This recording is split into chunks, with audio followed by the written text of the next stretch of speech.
Those guys are into all kinds of heavy sounds and heavy music. And they start to get involved in the underground tape trading scene. So in addition to stuff like Hellhammer and Celtic Frost, they get to hear a lot of really fast, really aggressive underground music. Yeah, because of the tape trading community. We were listening to bands from the States and from Europe who were also playing pretty fast. That's how we discovered bands like GBH, Exploited, Discharge. All that was influencing us, and we started to cross over. You know, started listening to hardcore punk as well. All these punk bands were singing about real things, so lyrically it was a little bit more grounded. You know, these bands had something different to say as opposed to, you know, Hail Satan and whatever, you know, but...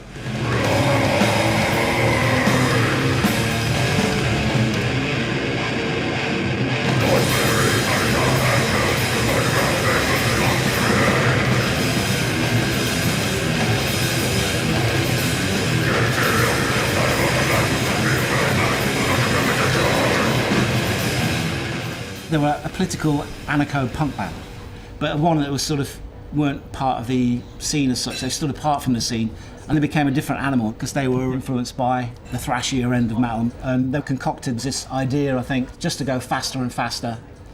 I mean, there was fast bands. We'd seen Slayer, we'd seen Metallica early on, we'd seen Venom, but Napalm Death, they just took it to a whole other level.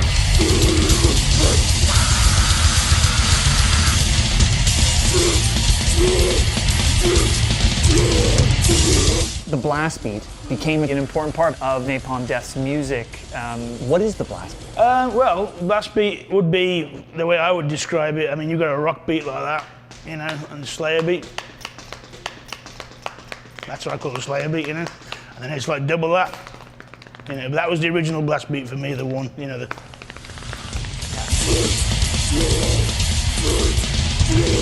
That blast beat that was brought in by early Napalm Death, it's kind of like a whole new level of excitement and speed, and it just kind of propels things forward. It immediately is a dividing line. It's a bit too angry for me, a bit too aggressive, a bit too doom-laden, a bit too subversive. So let's lighten the mood here a little. Was that it? Yeah, basically. How come songs that are so short? People didn't quite get what Napalm Death were. They were actually a joke, you know. They were actually a laughingstock to a lot of people. Not to me. I think they were bordering on experimental music and avant-garde, really. You know, Earache was proud as hell to release it. And I remember distinctly mailing out about 5 promo copies of Napalm Death Scum. One went to John Peel. John Peel! Hello, hello, hello, as we say in our country. This is John Peel in London for Rock Radio. This next is Napalm Death, and this is from their LP Scum. John Peel played all sorts of weird and wonderful music from a huge range of genres. I was a teenager at the time, and one night I heard this noise, you know, this blast with growling and impenetrable guitars and blasting drums. They were tracks with sort of like these crazy names like Prison Without Walls and, you know, that kind of stuff. It totally blew me away. Well, the Peel sessions had a pretty big impact for you guys. Can you talk about, you know, what happened? And it was like, yeah, the second album got the like #1 in the independent charts. We were above like the Pixies and Sonic Youth and all these indie noise bands that I'm into, and I was like, wow, you know, I was kind of surprised. So things started to just go pretty nuts from there, really. People looked at Napalm Death a different way. Out of nowhere, really. Napalm just kind of had this interest from the media. I think we ended up getting more airtime than Guns N' Roses. And I remember these Guns N' Roses fans going, how can that shit band Napalm Death get more time than Guns N' Roses? This is an outrage. We just thought it was funny, you know.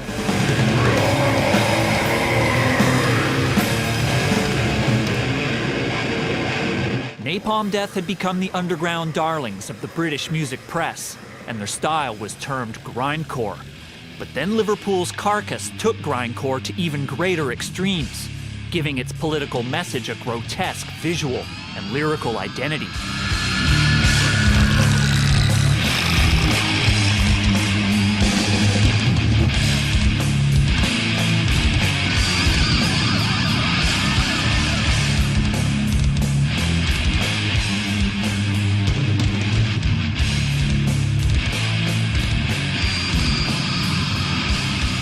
Describe those early album covers, and what was the impulse to take things in that direction at that time? We wanted to make the most brutalist, heaviest, nastiest album And in some respects we succeeded, and in other respects musically we failed, because it's a musical abortion. But we were never really interested in the cartoonish elements of metal.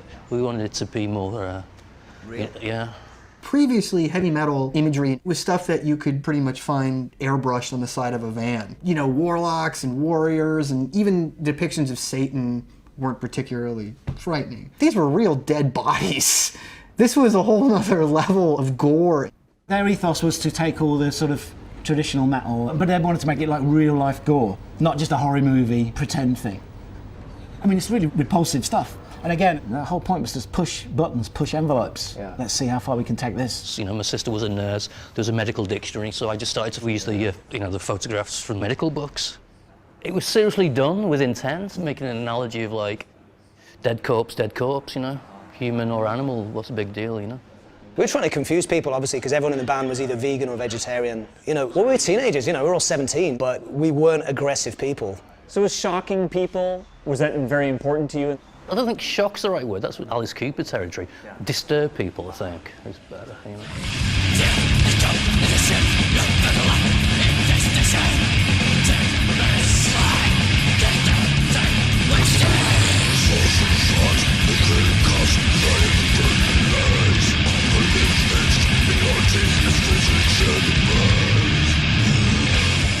The first two Carcass albums were really pretty impenetrable. Often seemed to be out of time. It was often unclear who was singing, what they were singing and everything. But what started out as an interest in medical terminology and bodies being cut up ends up in their later albums as an interest in general decay within society. So it was a big change.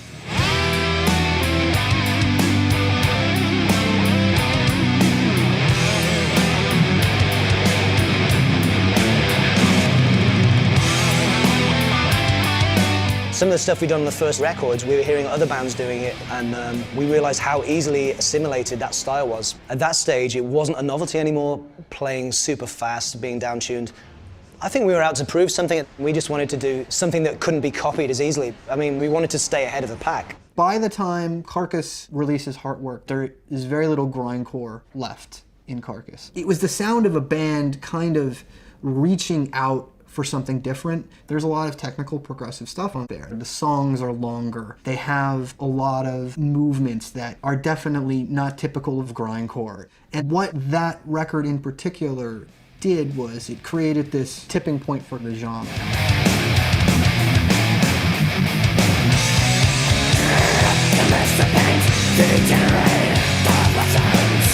By combining extremity with melodic guitars, Carcass's new sound influenced many future metal bands.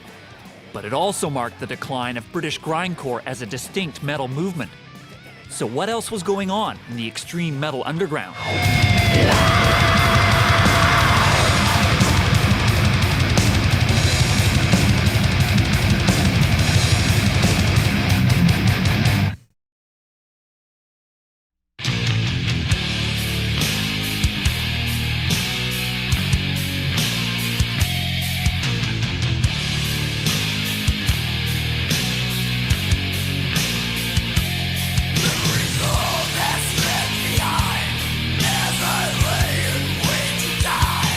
When I think back to when I was a teenager, I remember hearing about this mysterious guy named Chuck Schuldiner, who was creating this really raw and brutal new form of metal out of Florida, of all places.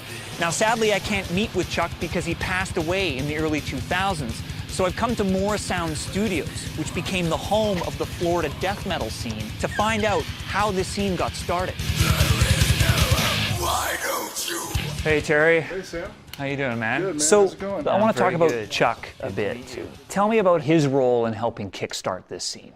I first met Chuck in 1984 at a bar called Ruby's. That's where everyone played here. I saw a guy walking around carrying a bag of demo tapes, and I asked my friend, hey, you know, what's up with this guy? And he's like, hey, that's the guitar player of Death. You should go over and get that demo. It's awesome. And it was just incredible. You know, it was just so raw and heavy. I was a fan instantly.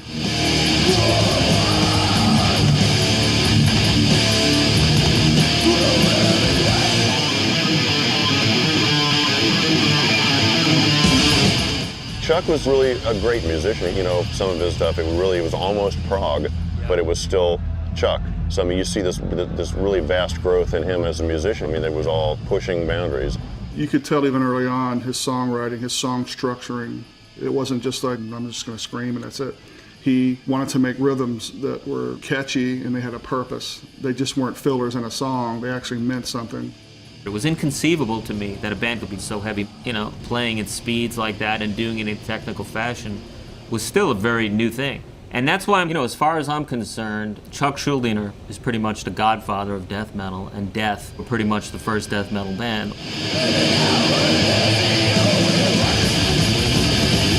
When did you first hear about the Florida death metal scene? When did that first start to trickle up to upstate New York? You know, probably with Death Leprosy coming out. We weren't really totally aware that Chuck was from Florida, but you know, Leprosy sounded so great, we wanted to know where that was done, and that was Morrisound. And then all of a sudden, you had bands like Obituary and Morbid Angel releasing records, and those were done at Morrisound as well. And we thought, wow, this is a place we'd like to go.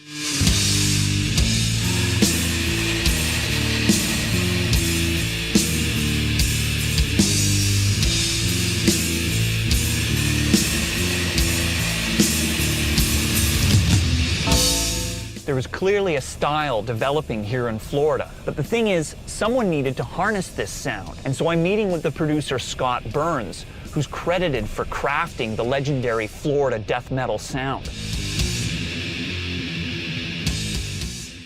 You know, back then, everyone laughed at us. Thrash was king and everyone thought death metal was shit. I just dug it because I liked anything that was over the top and extreme. These guys really wanted to be faster, heavier, and be taken as legitimate. But from a purely technical like production standpoint, it's hard to make things that are fast and noisy sound clean. Morrisound was the first studio that really mastered a sound that would work well with fast double bass. The kick drums were audible. That was a big deal because I just don't think that a lot of those other producers back then knew what to do with fast double bass. Scott Burns and Morrisound actually did, and it just sounded great.